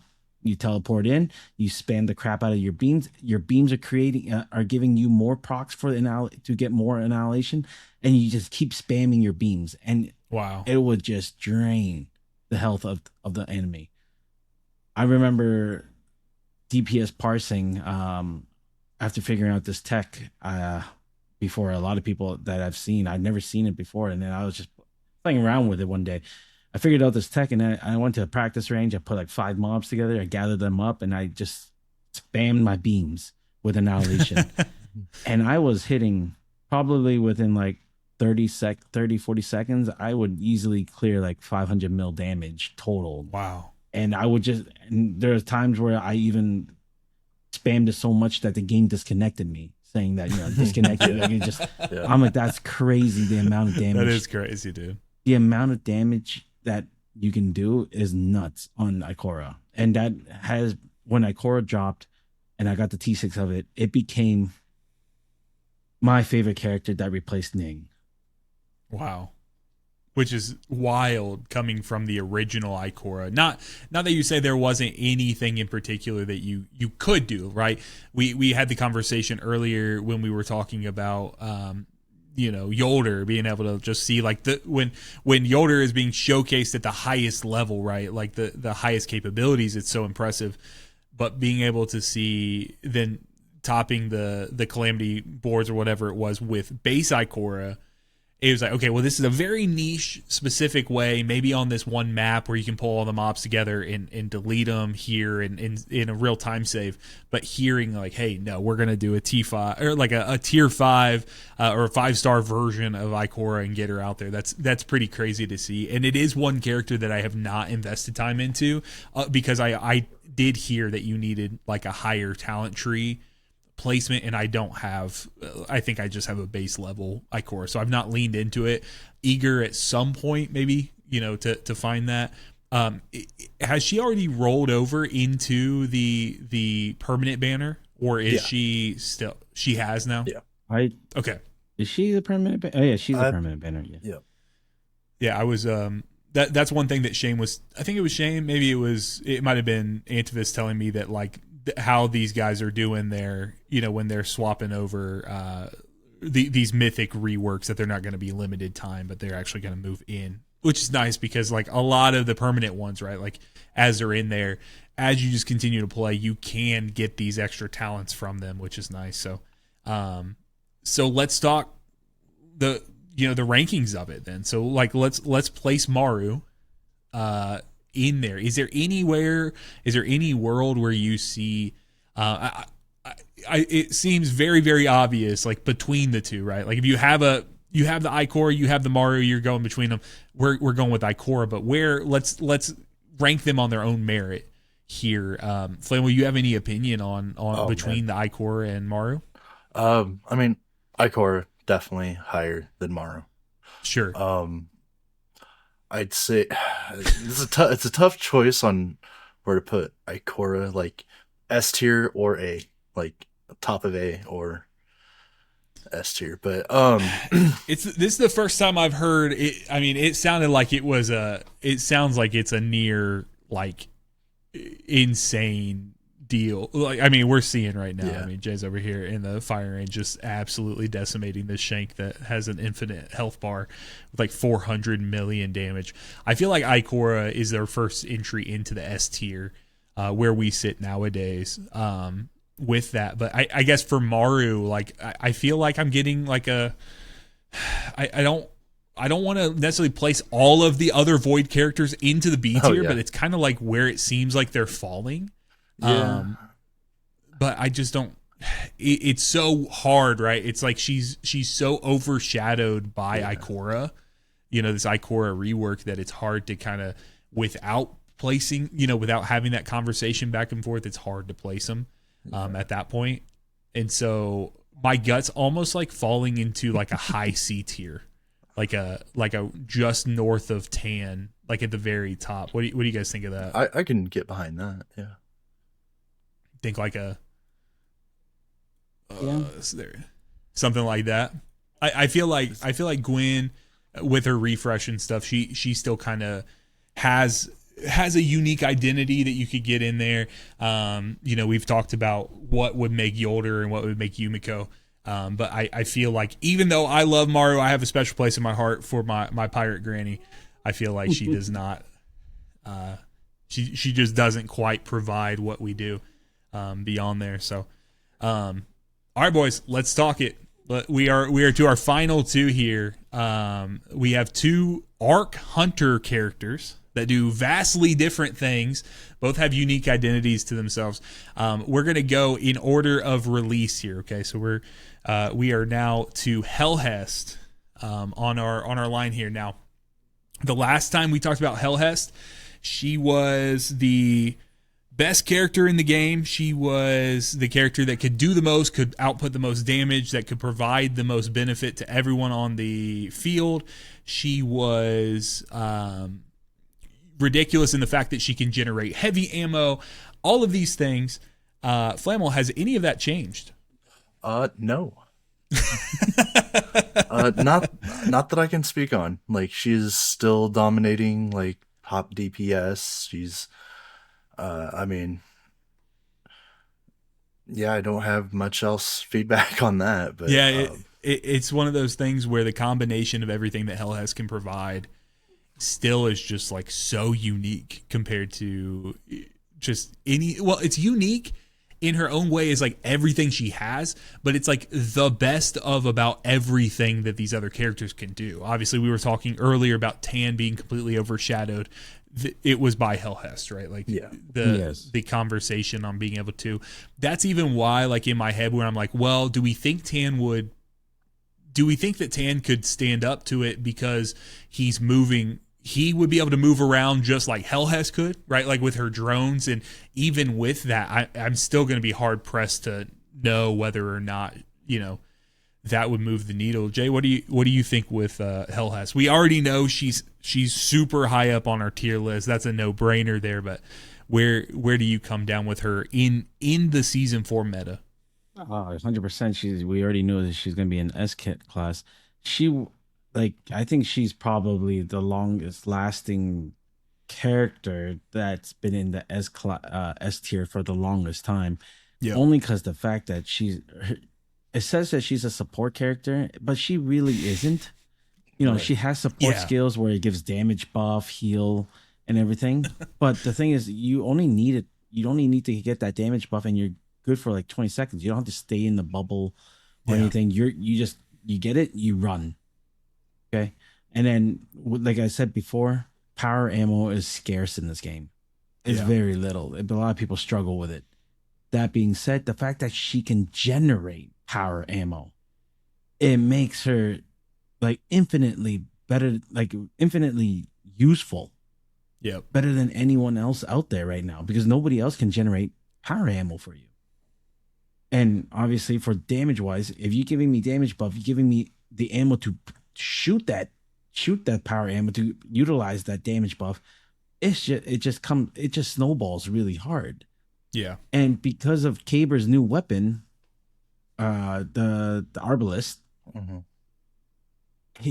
she's now able, like, there's so many more builds for her now, but now she's able to break all elements with a devastating attack. Okay, and it's just like it explodes and attacks everything around him, or around the thing that you shot, which is amazing. Like, it just does a ridiculous amount of damage. Like, for a support character that you would never expect a support character to do that much damage, the bow is a wash. The bow is useless. Okay, so maybe that's her biggest downside, is the bow and her health. But when she had the Royal Contravene, you put on certain artifacts from far distance, it's doing easily 70 mil in 10 seconds. Wow. With salvo. RB, you can probably get like 50, 60 mil within 10 seconds, which is a crazy amount of damage. Yeah. And with RB shoots slower, yes. It doesn't really have a lock on, you know what I mean? But when it blows up everything around him, that's okay. Yeah. If I shoot, like, at least I know she can be useful in Void, Solar, Arc, Piercing. You can even use the RB to brute force impact if you really wanted to. That's the versatility of Helhest is amazing. Absolutely amazing.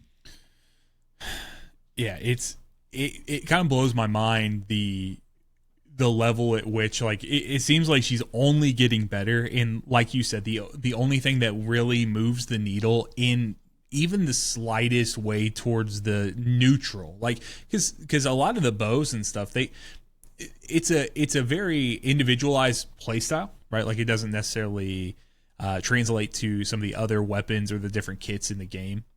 With some of the, you know, if we're talking like a rapid fire weapon, or even like the hand cannons, right, being more precision weapons. But it's such like a small downside. Like, you can learn to kind of like what you need to do, where you need to place yourself, and then the buff that she can provide to herself, that bolsters up the damage that you can get with the bows anyways. So, you know, you can make do with it, but that would be the one downside in my opinion. I guess, Flamel, what are you thinking when we come to, so we've placed Ikora in this S tier, right, as our first S tier character. Do you think that the raw damage output that a T6 Ikora can do is enough to keep Helhest down, like, out of the very top slot, or do you think that Helhest, with all of her added benefits, takes that? I mean, the thing is, with like what we have in S tier, I mean, you are almost like to be doing as much damage, like, and everything, you need multiple copies of them. Okay. And Helhest, I mean, she doesn't require a lot of setup to do like that insane amount of damage. Sure. So I would still put her above Ikora, honestly. Okay. Just because, like, I mean, you can shoot from far away, like, you don't have to get in to the enemy's face. You're not like, I mean, Ikora has the overshield generation, which does make her so much tankier. Yeah. But I mean, just Helhest is still like bonkers. Yeah. So I think support wise, in terms of support, and even add like, just support wise and damage, raw damage on a single target, I would personally put Helhest up there. But when it comes down to, like, say there's a boss in a room and there's a bunch of other ads and stuff, I think Ikora would take the cake there, because, like I said, once you teleport into the boss and you have Annihilation, your beams are hitting everything in its path. So you can literally, if you can subconsciously know exactly where the ads are, you can technically beam all the ads, including using Ikora Tech against the boss. And it just does a lot of damage, like an exceptional, and you don't have to rely too much on heavy. I see. Okay. That's true. Yeah, that is good to know. So, like, you can kind of get around that, because there's so many there's so many like ways that we're typically like figuring out the constraints that the games gives us and like how do you get around them, right? So like I was talking earlier about day one using Estela because heavy was a big consideration for boss damage, and her abilities do so much damage, and you can kind of spam them by providing this primary ammo damage, right? Like we have infinite primary ammo, so if you spam this, you get your dragons up, throw them out, can get the summons, then get the extra damage resist or whatever you have. I think that there's a lot to that, right? So that we're even talking about Jaren, right? A piece of like, hey, you get added benefits from getting precision shots, but then his kit allows you to, more easily get these precision hits and kind of feed into that. I think there's definitely something there, like you said, the ammo bypass or the ammo economy bypassing, the ability to use these abilities in such a strong way to clear an entire battlefield. But there is a consideration, right? This isn't a tier list that's necessarily catered towards, hey, what do I have if I'm at like T0 or, T1, whatever. This is something where we're saying, hey, if you're really going to invest in doing this, what's that look like? Ikora is going to be a little more readily available because Helhest is a limited time character. Now Ikora is in the permanent banner. So I'm not necessarily saying that should remove Helhest from the top spot on the S tier. But it is a consideration to say, like, hey, if you get an Ikora, don't be mad just because it's not all the way to the top and to the left of this tier list. Still a phenomenal character to hold on to. I think that's very situational. Like Ikora is really fun to play with, whereas Helhest, I believe, is not as fun. Because realistically, Helhest actually needs salvo to do a crap ton of damage, and that's a very long cooldown.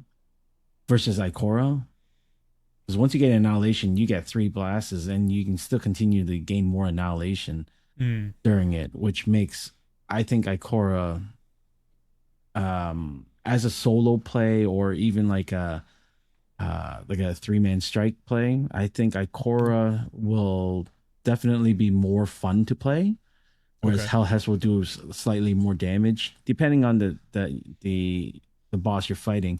If the boss that you're fighting is a floating boss or a flying boss, it'll be really hard for an Ikora to jump into the boss to have these beams in him. Yeah, that's a good point. So it's very situational. Like right now, Cordon, we have the pit. Ikora might not be the best because at the end of the pit, he's always the ball, the eyeball, whatever, is always flying around. Sure. And for you to, as an Ikora, to get a lot of damage on it, you'd have to jump into the boss and try to stay float and time that perfectly. Yeah, that's tough. Exactly. Well, that's a great distinction. I think that's a good point there. So yeah, I think all the added benefit from Helhest, that makes a lot of sense to me that she would sit there. Now let's talk our final character. This is the newest new addition to our kit that we have here. I see you are celebrating, and Flamel, you also said that you were interested and you enjoyed playing with Efrideet. Flamel, I'll let you start this one. How has her introduction to the game fit for you, and what do you like so much about her playstyle? Oh, she's absolutely fun, especially with Crimson. Just like I didn't even expect to T6 her either. I was just using my Lumia just to do pulls and stuff. But Crimson, she can take care of rapid Shinkas. She can out heal like going into an impact Shinka's bubble. And then of course piercing. And then she's got Cloud Strike, which apparently that's really good, but like not as good as like people would thought it'd be. Sure. But her kit's so fun. She's got the dodge, and like while you're doing the dodge, you're gaining like your spear throw back, like at the same time, and you just spam. Like her ability spam is amazing. Jay, where has this landed for you? Because it's interesting. It's another Arc Hunter character, right? So like we what is this, our third one now? Yeah. And it seems like she's almost sitting a little like she leans more towards the Ning side, but there are like differentiating factors there, right? Like, of course, to the dashes, to the things there. How has she landed for you as someone who obviously you already proclaimed your love that you had for Ning, so much and still do. How has she kind of fit into your play style as someone who has already said you like to be up close, personal in the action, like you want to have all this movement and doing this? How has she hit for you? Honestly, I didn't even want to pull. I only wanted to pull for one of this character at the beginning, and then I saw her kit and saw how she plays. Almost instantly, I was like, Ning who? Ning who? But it's crazy because I went for the clouds. I at the beginning I went for the cloud strike and the Jezzy Baba, and I saw that she's doing a crap ton of damage, and she has a reload. Like, I wouldn't say reload, an overflow of ammo, from her Ash Blink or whatever you might want to call it. It doesn't travel as fast as a Ning. That's for sure. Don't be mistaken that she's a fast character.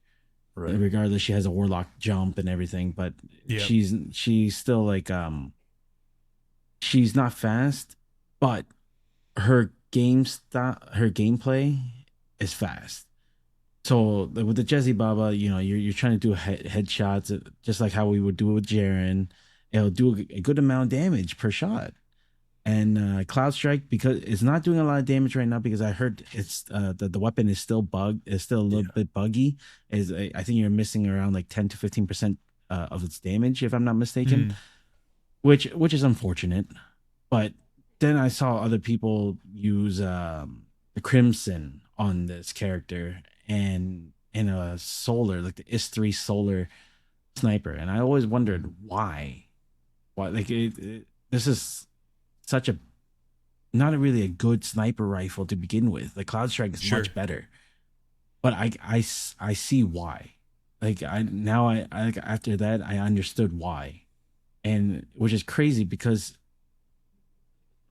what makes this character stupid strong, which I can say stronger than Helhest in a DPS race, just strictly DPS, nothing with support, is because of this mod called Energy Conversion Ammo.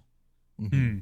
It's the fact that because you have this mod on their sniper, it buffs your primary weapon, which is now the Crimson, a 40% added damage, which is nuts. Because if you look at the Crimson, it does a crap ton of damage, and it's a fast firing weapon. It can take out piercing. It can take out rapid fire. If you really wanted to, you can actually try to brute force an impact with it. And like we were saying, that she can outlive impact because she can heal so much. Because every time she throws a spear, it's healing her, and every time you're doing damage after throwing that spear, you're getting a constant overshield. And with Crimson attacking that fast, you're like non-stop healing. And that being said, like, the reload speed is not slow on the Crimson. It's relatively fast, but who needs to reload if you have your overflow, right? You get the overflow and you're throwing your spear. Most of her damage is from her spear, but this Crimson is not doing low damage either. It's very sustainable. Like, I done parses within 10 seconds, and I'm getting Helhest damages. And the biggest difference with that is Helhest would need salvo, would need ult, would need her buffs, would need using her power ammo.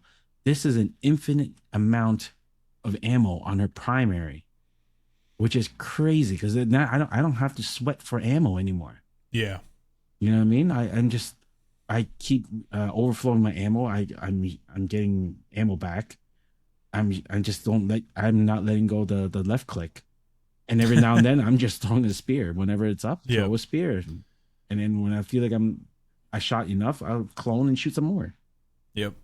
Well, it's a similar conversation to what we were having with Estela, right? Like being able to rely on something other than the heavy ammo that you have at hand, so you can get that. I think the overflow that you're talking about as well, right? Like doubling the magazine and increasing the rate of fire. Like having that is such an amazing thing, especially with that. And I wasn't aware of that mod that gives you the 40% extra damage there, but I remember when they were talking about the when teams were discussing what they were going to run for the final boss on day one, when they were chatting with it.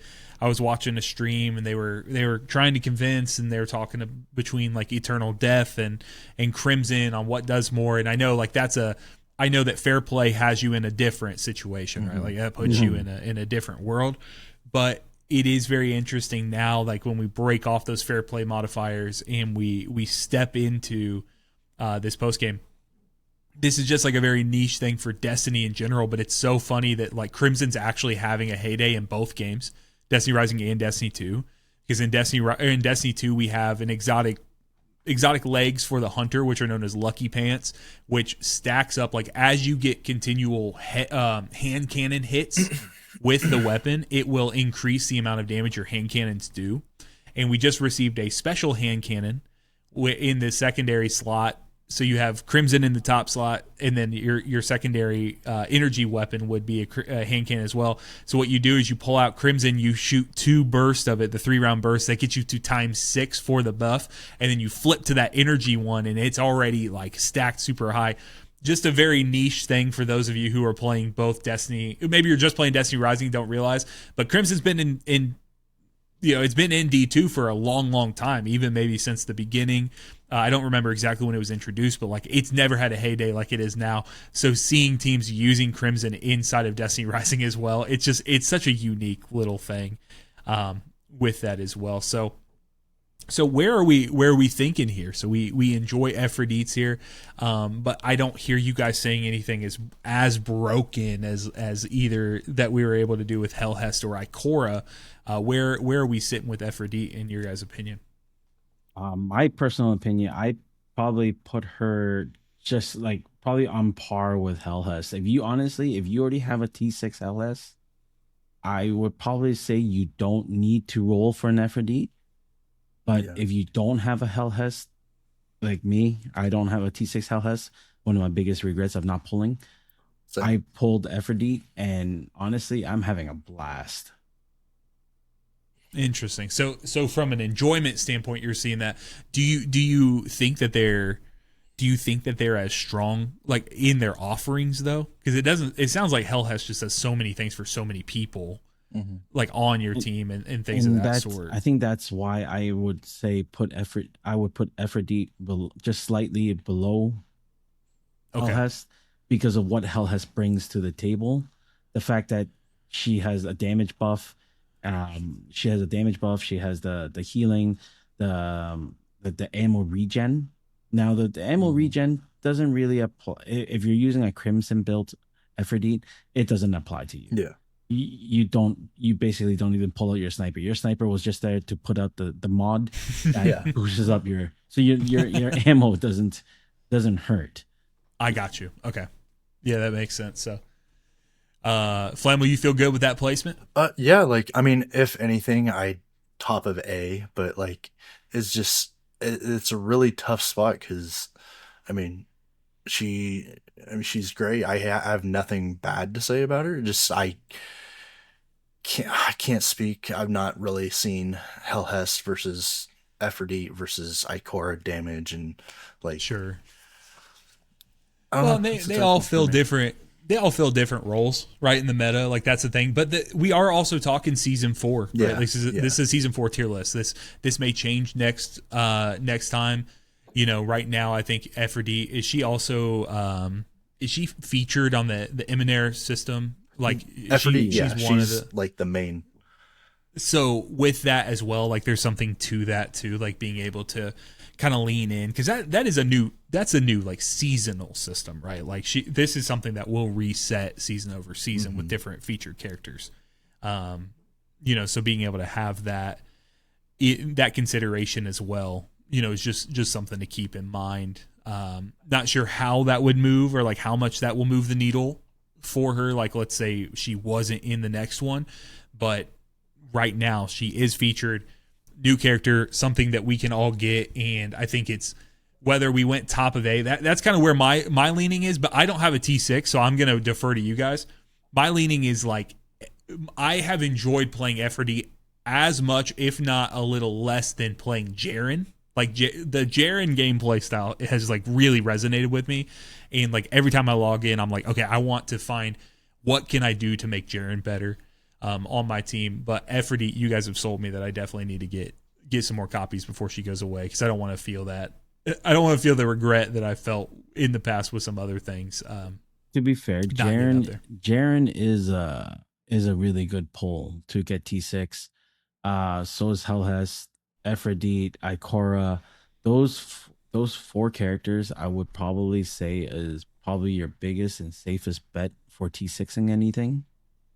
I personally think that those are like the worth investments if you're really enjoying this game. But talking about the Eminair, the reason why we're circling back, why some of us are rumoring that it's going to be a wolf or a super wolf that might be coming out next, was the fact that if you look carefully at the Eminair and you click on one of the characters, it used to be, if you can see where my mouse is right now, it used to be a question mark. I was just looking at that, like, yeah, it used to be a question mark. I thought like he wasn't even there. Like it was just Efrideet, Ikora, Kabr, Gwynn, and Estela. Correct. So that before that was the case. It's just so far as of last week, I believe the Thursday update, we started to realize the question mark is no longer there, and now it's been replaced with a wolf. Interesting. Right. And then, do you think we're gonna get a duo? Because we've had this rotation of Void Solar Arc. Do you think, because in that instance right there, I guess we're seeing on screen, we're seeing both the Estela, because I had heard Estela, obviously with her being the next limited time character that came out after Gwynn originally, and then we have Wolf as well. Do you think we're going to get like a duo type situation where we get like a refreshed Wolf and then like the ability to pull the limited time Estela, or do you think that they're going to kind of stagger those? So from what I've heard, or what some of our pack mates were discussing, that most likely going forward, NetEase is probably going to be, re-releasing some of the old characters like Gwynn. You'll probably get the Helhest coming back. Maru, you'll probably get that on one banner, and on the second banner it'll be like a brand new character that we've never seen before. Either never seen before or even a reworked character like a Super Wolf coming back, like the Super Ikora. Yeah, we're coming up on our 1 year anniversary soon. So. We are. Yes, we are. We're getting there. We're about 3 months out, so I guess we have some time, but we're getting close to that August date where we had the full release there. So, well, boys, we did it. We have placed every character, other than we didn't do the original Ikora and Kabr refresh, but you guys understand why that is. So let's rattle them off real quick. S tier, we have Helhest, Efrideet, and Ikora's rework. A tier, we have Jaren, Ning Fei, and Estela. B, we have Umeko, Jolder, and Gwynn. C tier, we have Maru, Tantu, Kabr's refresh, and Finalla. And then finally, in our meta irrelevant, if these are your favorite characters, sorry, not trying to hurt your feelings, but we have Wolf. And these are all tier 4.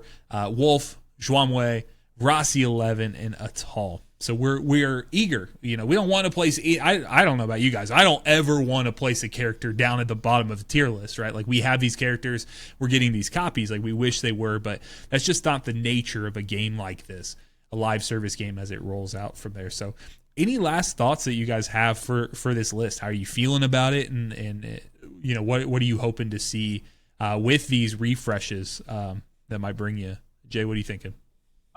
Actually. The new, there is a new system that came out on the for the characters. It's called the Ascend levels. Oh yeah.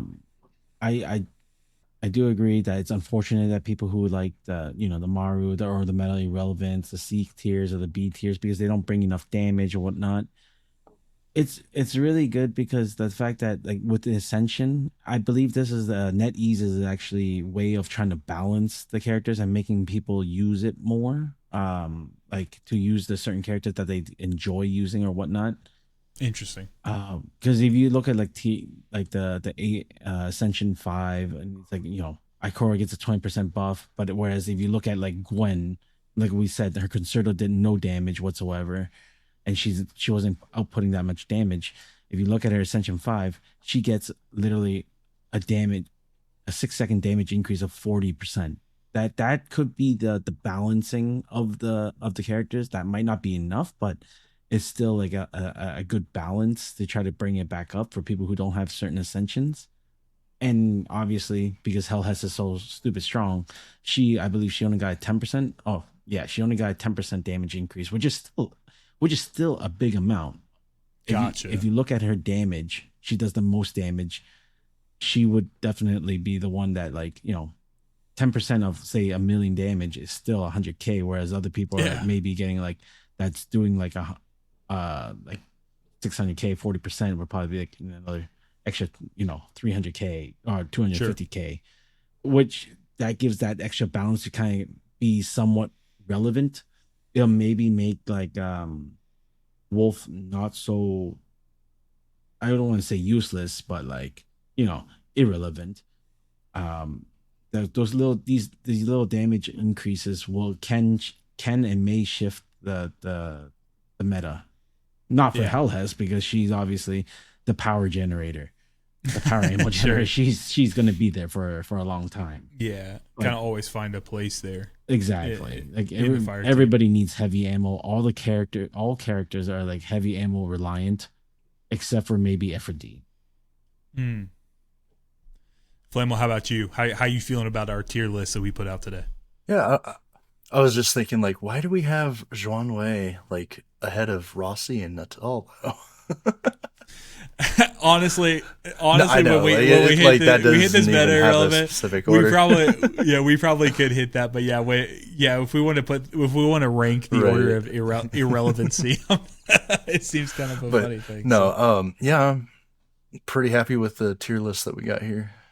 Good.